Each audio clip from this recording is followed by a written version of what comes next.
Bun găsit, dragii mei! Sunt Alina Dima. În emisiunea Contacte diplomatice de astăzi aș vrea să vă fac cunoștință cu o țară cu o istorie extrem de bogată și care este bordată de apele Mării Baltice. Printre altele, una dintre resursele cele mai importante a țării despre care vom vorbi astăzi și pe care o vom vizita virtual este Chihlimbarul. Iată, o piatră prețioasă, extrem de misterioasă și care reprezintă pentru această țară aur, aproape aur.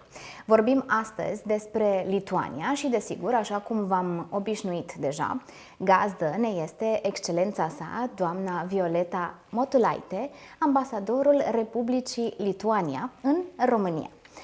Hello, Your Excellency, and thank you so much for having accepted our request to do this interview and to have a wonderful dialogue about your country.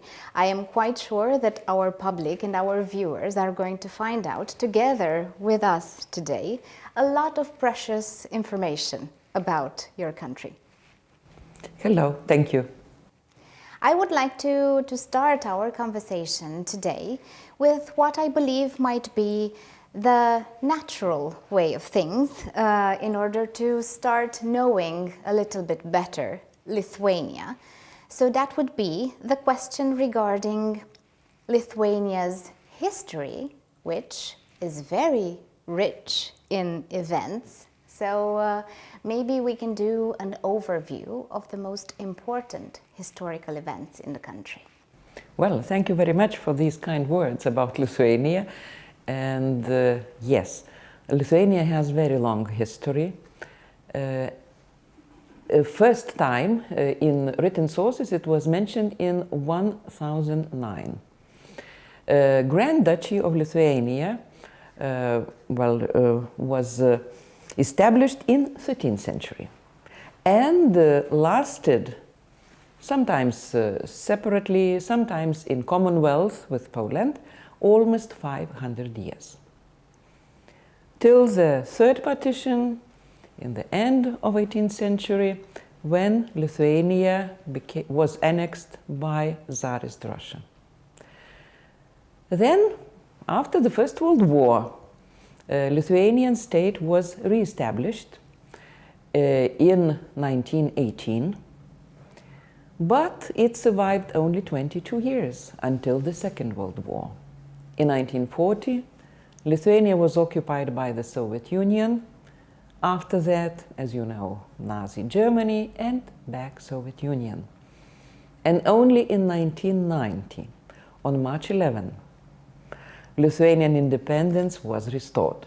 So you see that in old times we had a long independent history, but current history of independence is quite short.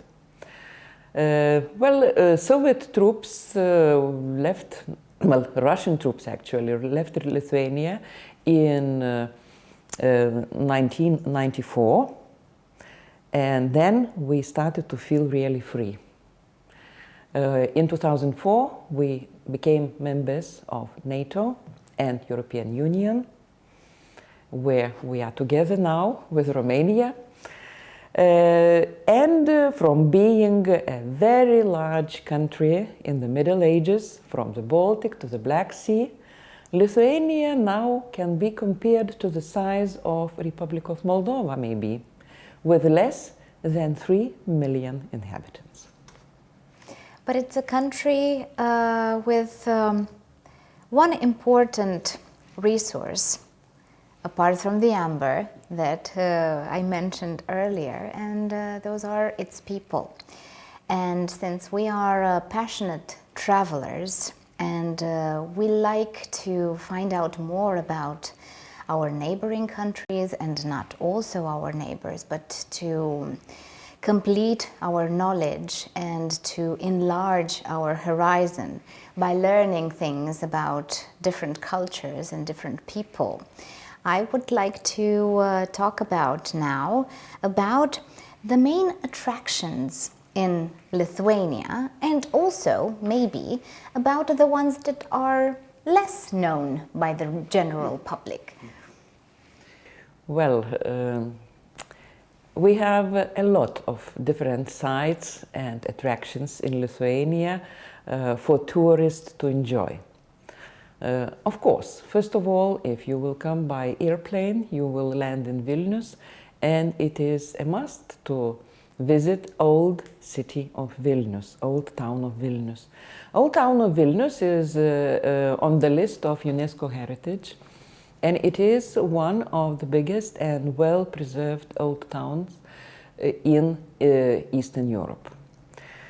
In Vilnius you can walk. It is walkable city, and you can go from one place to the other without using any transportation and enjoying views. One thing which I could recommend to visit old peasants' markets, where now you can buy not only local food production, but you can have your lunches there. There is a lot of many cafeterias and lots of places that people and even some branches of restaurants started to relocate themselves to peasants' markets. It is fashionable now. Then, of course, if you would travel to the sea, on the way it will be the second largest city, Kaunas, which is famous for its modernist architecture. Buildings which are also included into into UNESCO heritage list. And in Kaunas, yes, when I was a student, I was always going to Kaunas for pastry, because this city was really famous for very good pastry. Even now, I think the best donuts you can eat in Kaunas. Then, of course, it is worth visiting some museums, like Devil's Museum is in Kaunas, like Mikalojus Konstantinas Čiurlionis Museum. He is considered the most famous Lithuanian artist and composer of the beginning of the 20th century, end of 19th century. And you can listen to the music of bells, because there is a special performance in Kaunas you can have. And Kaunas this year is Europe Capital of Culture of 2022. So it's worth visiting this year. They have very, very many things to offer. And then, of course, you will reach starting from Vilnius, if to go directly to the sea, in 3 hours on the absolutely perfect highway, you can reach our sea resorts. We have different sea resorts. One is Neringa. It is on Curonian Spit, so this is on the sand strip which separates the Baltic Sea from the Curonian Lagoon. And here you can find, if you want some very, very calm, relaxing vacation. So this is a vacation for enjoying nature, enjoying sea, enjoying white dunes and white sand, and not many people. The other resort is Palanga, on the coast of the Baltic Sea. So this is a lively one. This is a place where you can dance, where you can enjoy food, where you can have nightlife, and even in bad weather, in Lithuania not always is sunny, like in Romania. We have less sunny days in Lithuania, but there are very many attractions in Palanga where you can spend time. There are pools, there are, horse riding and everything else, and a lot of bars, restaurants, spas of different types. Of course, it's worth visiting Kernavė. This is a pagan capital of ancient Lithuania, with many of hill forts, which are still nice and beautiful. Then Hill of Crosses near Šiauliai, where thousands of crosses were started to be erected on the hill, where earlier it was a castle, but castle was burned down in the Middle Ages. And from the middle of 18th century, people started to erect crosses in that place, and now there are thousands of crosses. And this is what I haven't seen anywhere, actually, this kind of hill of crosses. And one more thing, You in Romania have wonderful nature, mountains, woods. We have lakes. We have 3,000 lakes on our territory. And here, I think Romanians can enjoy camping sites or rural homesteads, because I know you like to grill a lot. We do. Yes. We and do. These are the places where you can grill, actually. And about fun things to do, or less known things about Lithuania and the Lithuanians, I would be curious to find out if the Lithuanians are also superstitious, or what would be the main superstitions that they have? Well, I think Lithuanians are superstitious because Lithuanians were the last pagans in Europe. Only 14th, 15th century Christianity came to Lithuania. So all those old superstitions, many of them are still alive. Speaking about some interesting things about Lithuania, not only superstition, but just some facts. One fact, one interesting place to visit would be in Vilnius. We have a region Užupis, and this is in Old Town. This region proclaimed itself as independent republic. Mostly artists are living there, and they have even their own constitution. And this constitution is translated in many languages, in Romanian as well. And this is on the wall in one of the small streets. You can find constitution of that little headquarter in Romanian. So this would be interesting for every Romanian to see that place, and especially lovers of art and small cafes, restaurants, and so on. Then, of course, one really, I think it's definitely Lithuanian feature is love for basketball. Lithuanians love to watch basketball playing, and Lithuanians love to play basketball. Lithuanians play basketball everywhere, on the street, in the yard, in front of the summer house, in the schools, everywhere. We have basketball arenas in all our cities. And one maybe not so funny, but just fact, Lithuanian language. Lithuanian language is one of the oldest still live languages of Indo-European, and it has some similarities to Indian Sanskrit. But what's interesting, we have no swear words in Lithuanian language. If we lose our temper, we usually say, oh, grass snake, or toad. This is like broasca raioasă in Romanian would be. I don't know if it could be word like that you swear in Romania. So this is, we don't have swear words. You've mentioned a little bit earlier something that I really wanted to to take to surface. The museums in Lithuania, and mainly in Vilnius. What would be the most interesting, or maybe the most attractive or different kind of museums and their collections in Lithuania? I remembered you mentioned the Devil Museum. What is that all about? Well, Devil's Museum is in Kaunas. Actually, this is a museum where you can find everything about the devil, starting from statues and paintings and I don't know what else, many things about devils. One of the most visited museums in Vilnius is KGB Museum of Occupations and Freedom Fights in Vilnius, in former KGB headquarters. I don't think that Romanians would be surprised, having in mind your history and your experience. Mostly people, well, tourists from Western countries are very impressed by this museum. Then in Vilnius we have quite interesting Palace of Grand Dukes. This is a large museum, modern, actually recent museum, where you can see collections from the Middle Ages and when Lithuania was Grand Duchy. Then, of course, our famous Museum of Amber in Palanga, where you can see the biggest pieces which were found on the shores of Baltic Sea, and with a lot of inclusions and what you can make from amber. So it is in the old palace.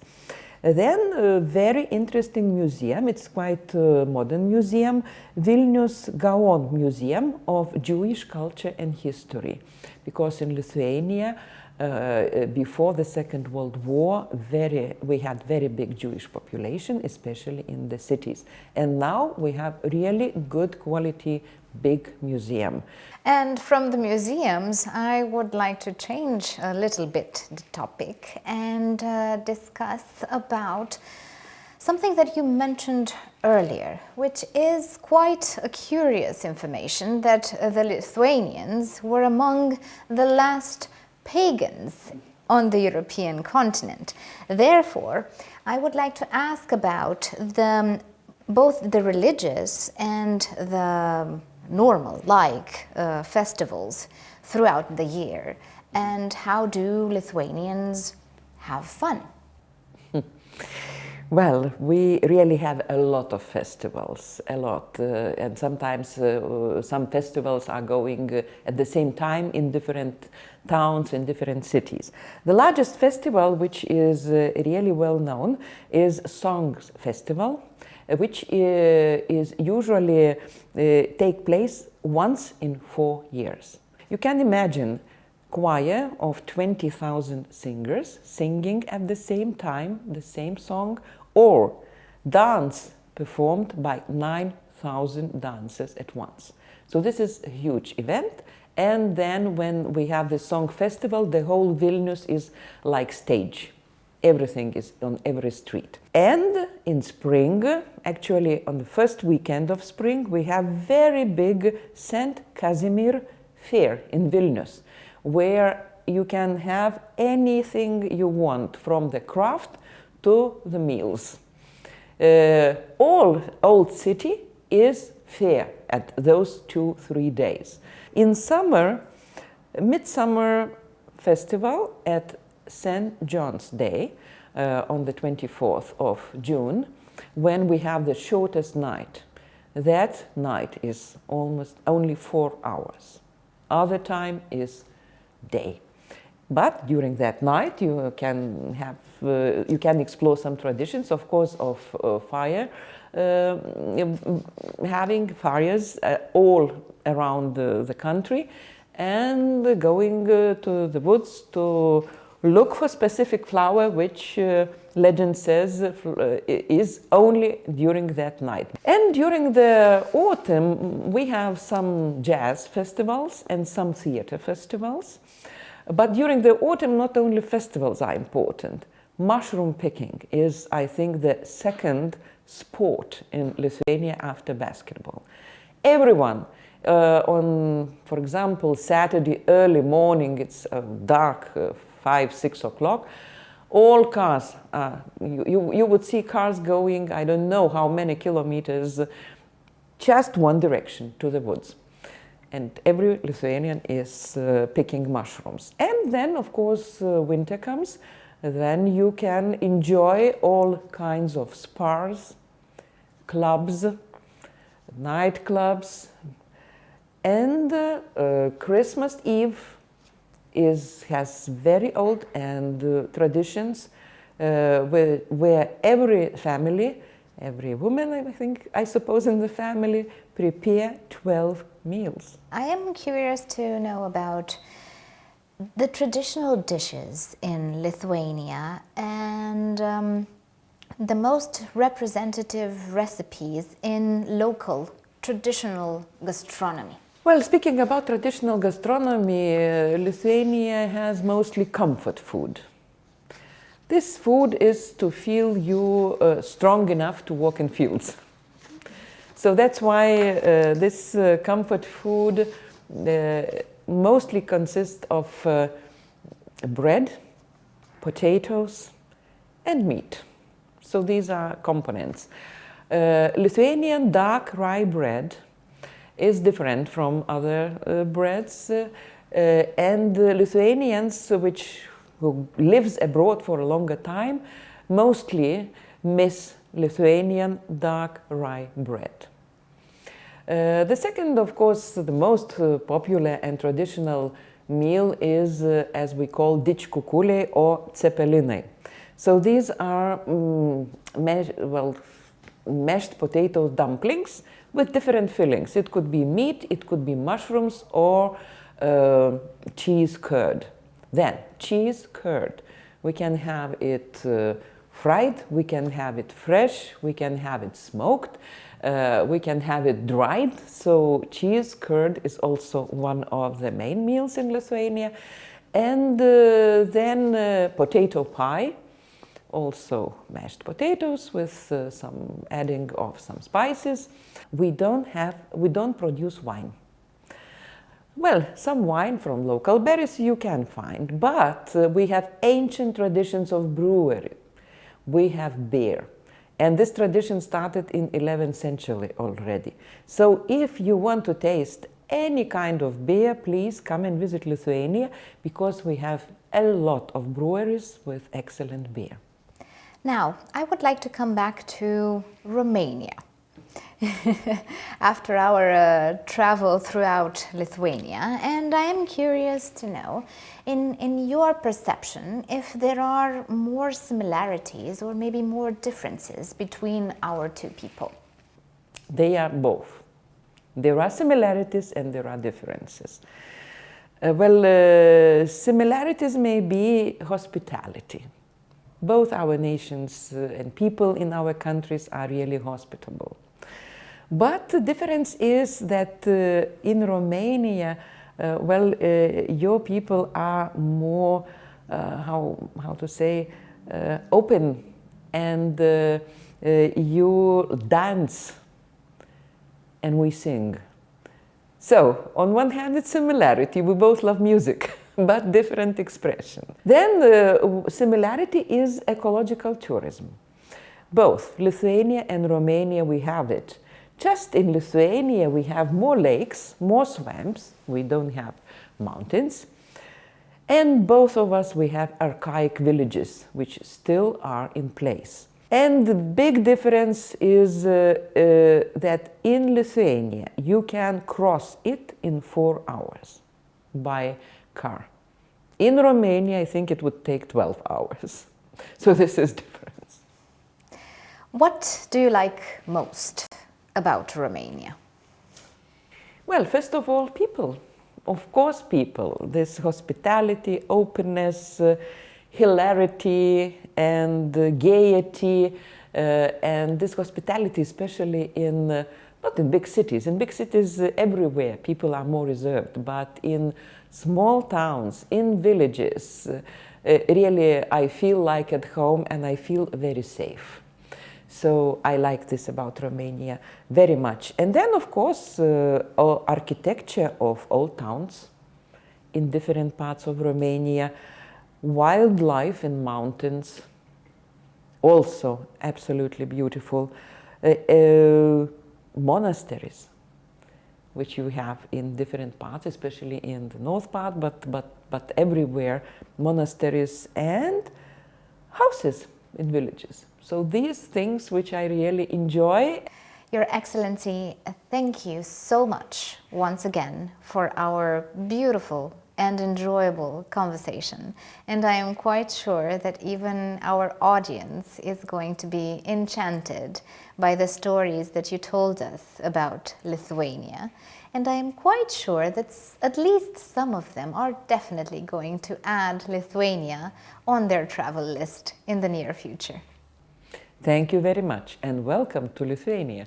Dragii mei, vă mulțumesc că ne-ați urmărit și astăzi și iată că Lituania și poveștile și istoria sa extrem de bogate sunt cu siguranță demne de a fi luat în calcul și de a fi introduse pe lista voastră de viitoare vacanțe.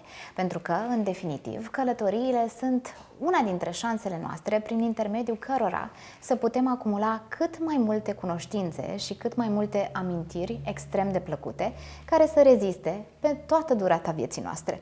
Până la următoarea noastră întâlnire însă, nu uitați să vă transformați viața într-o poveste frumoasă.